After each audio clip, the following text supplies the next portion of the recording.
君は帰るの帰るっていう漢字が前と変わってるんだよね。どうも、具体的研究部部長、ボイストレーナーの翔平です。今回はですね、アフターズレインの水星列車のベルが鳴るを取り上げていきたいと思います。水星列車のベルが鳴る。2016年に公開された切なく淡い恋物語が描かれた楽曲ですよね。タイトルに水星って言葉が使われてるんだけど、水星ってさ、普通の星と違って尾を引いて流れていくイメージがありますよね。そこからもさ、未練というか心残りというかさ、そんな気持ちが伝わってこない？また、まふまさんのソロのライブドームでこの楽曲をね、一人で歌ってる映像が YouTube でアップされてるんだけど、その時にアリーナ一面にね、まふまさんの色だけじゃなくて、ソラルさんのね、青のペンライトもうわーって敷き詰められて光っていたのがね、めちゃめちゃエモかったですよね。ということで、今回は歌い手研究部のみんなと一緒に聴いていきたいと思います。このようにこのチャンネルでは、歌い手さんの歌唱テクニックや楽曲について、楽しくわかりやすく解説しています。見逃したくないって方は、今すぐ登録して歌い手研究部に入部してください。では、早速行ってみましょう。弾くよ。さよならのセリフもなく最後のページだもう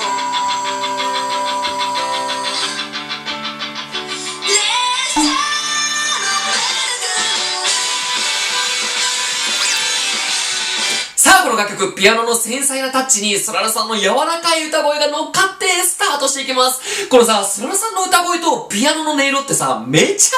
相性良くないですか？それでね、その後、まふまさんの列車のベルが鳴る、この掛け声とともに一気に盛り上がって始まっていきます。ただね、この出だしの歌詞、さよならだとか、最後だとかさ、何か終わりを想像させるような言葉が続きません？さらにね、列車のベルが鳴る。これもさ、別れを連想させるよね。さあ、この言葉の意味は何なのか、一緒に聞いていきましょう。かっ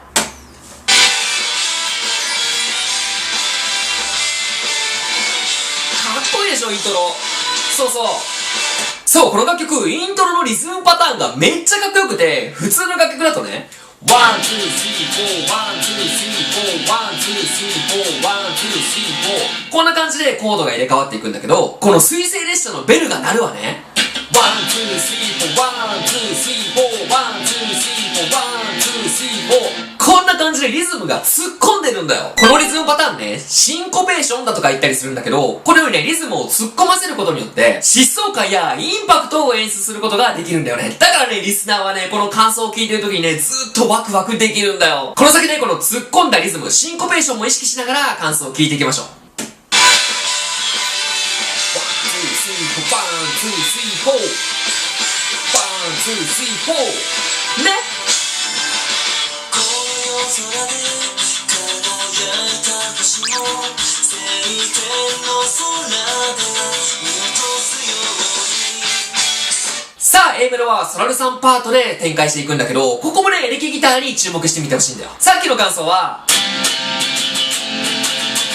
こんな感じでエレキギターかき鳴らされてたんだけど、A メロはね、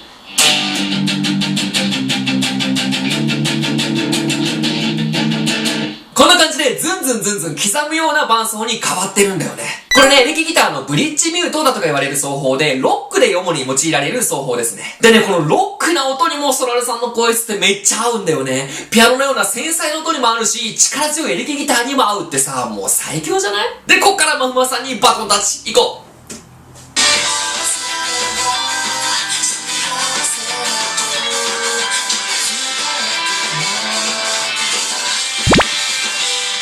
この歌詞ね、幸せでは幸せだと気づかなくなってた。めっちゃわかるよね。やっぱりさ、どのだけ幸せに感じててもさ、それが日常になっちゃうと、当たり前になって感謝できなくなっちゃうんですよね。で、まふまふさんの歌い方も気づかなくなってたのとかさ、気づかなくなってた。5秒ね、ふわって歌ってるんだよね。これさ、例えば、気づかなくなってた。ちょっと極端だけど、こんな感じでワーンって歌っちゃったら、気づかなくなってたことに対して別に気にしてないんじゃないって思っちゃわない？なんだけど、気づかなくなってた。こういう風に歌われるとさ、後悔してるんだろうなって伝わってくるでしょ。こんな感じで歌い方によって歌詞のニュアンスが全然変わっちゃうんだよ。音楽ってすごくない？そしてこっから B メロに移行していきます。行こう。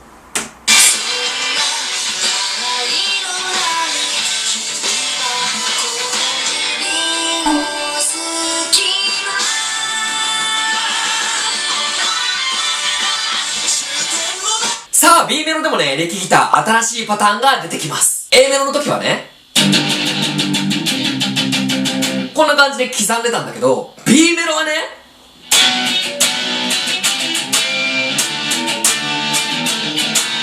タンタカターン、タッタターン、リズムが遊び出すんだよ。このように楽器のアレンジをどんどん変えていくことによって、同じようにね、この楽曲の物語もどんどん進行していく、展開していく様子をね、リスナーに分かりやすく教えてくれるんだよね。こんな風にさ、歌だけじゃなくて、楽器も聴いてみると面白い発見があるでしょ。でね、歌詞もめっちゃ切なくて、幸せだとね、気づけていなかった、そんな日常がね、この指の隙間をこぼれ落ちていくんだよ。そして、サビへ突入していきます。行こう。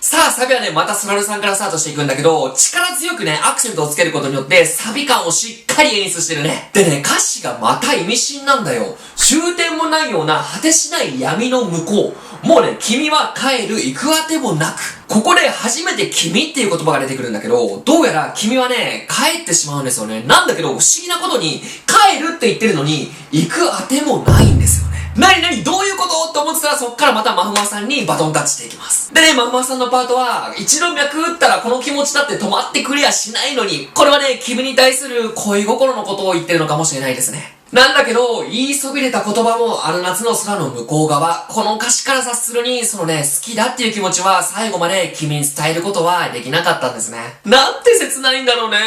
続き聞こう。ピアノがかっこいいね、ここ。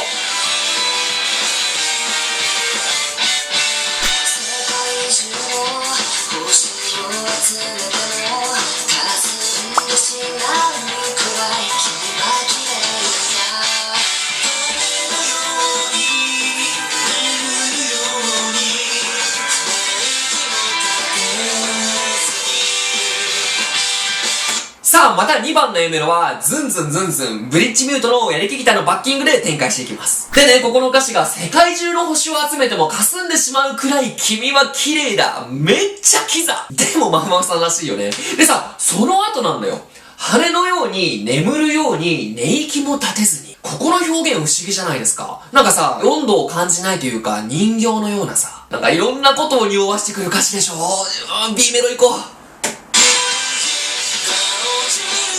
またエレキギターがリズムでダーンとジャーンと思ったら静かになって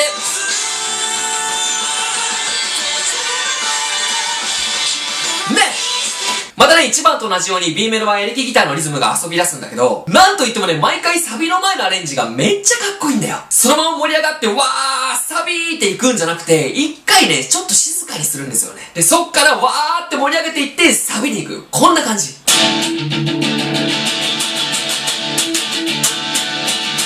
この感じで一回ちょっと盛り下げてから徐々に上げていってサビに行くことによってさ、期待感がどんどん増していくんだよね。ここめっちゃかっこいいからもう一回聴いてからサビに行こう。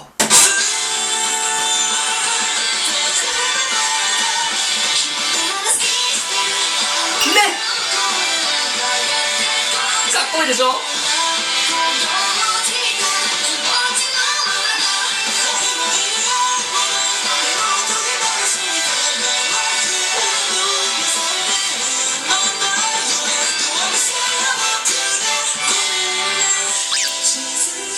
さあ、2番のサビはマフマフさんからスタートしていくんだけど、このね、出だしの歌詞、君をまだ好きしている、この言葉がね、俺めっちゃ好きなんだよ。日本語の意味としては、確かにちょっとおかしいんだけど、あえてね、この表現をすることによって、主人公のさ、幼さみたいなものがさ、伝わってくるような気がするんだよね。それはね、この後の、こんな子供じみた気持ちのままだ。ここにもう通じてるものがあるよね。そんで、あの夏の向こうで何回だって恋している。君は帰ってしまったんだけど、それでもね、主人公はね、何回だって君のことを思ってるんですよね。で、ソラルさんにパスするんだけど、このソラルさんの最後のフレーズがさ、弱虫な僕でごめんねで終わるんだよ。これはやっぱり最後まで君にね、好きだっていう気持ちを伝えられなかった自分のことを悔いてるのかもしれないよね。この楽曲ずーっと切なすぎるでしょ。なんだけどね、この主人公の気持ちを尻目に楽曲はどんどん展開していきます。いこう。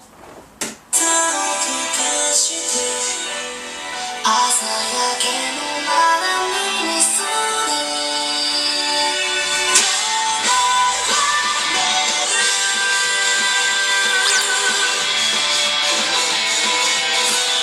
サビとは対照的に一気に静かになって C メロは展開していくんだけど、ここにね、ソラルさんとママさんの儚い歌声が乗っかってきます。ここでね、みんな注目してほしいのが、ここの鐘は鳴るっていう歌詞なんだよ。この曲の出だしではさ、ベルが鳴るっていう歌詞があったの覚えてる？ベルが鳴るっていう歌詞はさ、その列車が出発する描写を表してると思うんだけど、ここの鐘は鳴るは、電車がね、すでに走り出している状態を表してるんだと思うんだよね。そして走り出した列車はもう止まりません。ソロに行きます。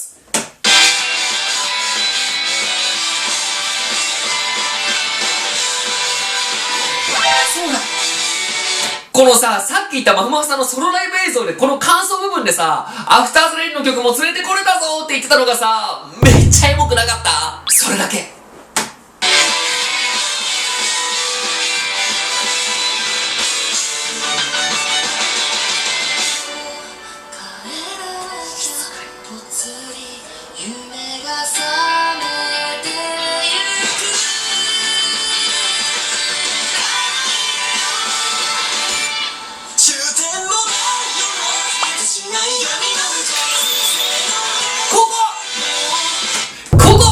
感想の盛り上がりから一気にまた静かになったところね、まふまふさんの息をたっぷり混ぜた歌声が乗っかってくるんだけど、ここでね、また超かっこいいのがバックミュージックのアレンジなんだよ。これまでのサビと同じように一回静かにして徐々に盛り上げていってサビ来るぞーってやっといて、サビに入った途端、バッ一気に静かになるんだよ。かと思ったらまた一気にドーンサビが展開していきます。これね、リスナーからしたらめっちゃすかされるんですよね。なんだけど、あえてリスナーの期待を裏切って静かにした後に一気に盛り上げることによって、この楽曲のね、クライマックス感をね、存分にね、リスナーが味わうことができてるんだよね。すごい考えられてるでしょ。ここもね、超かっこいいからもう一回聴いて。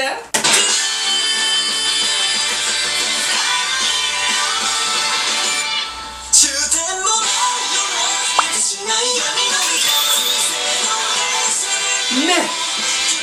かっこいいでしょ。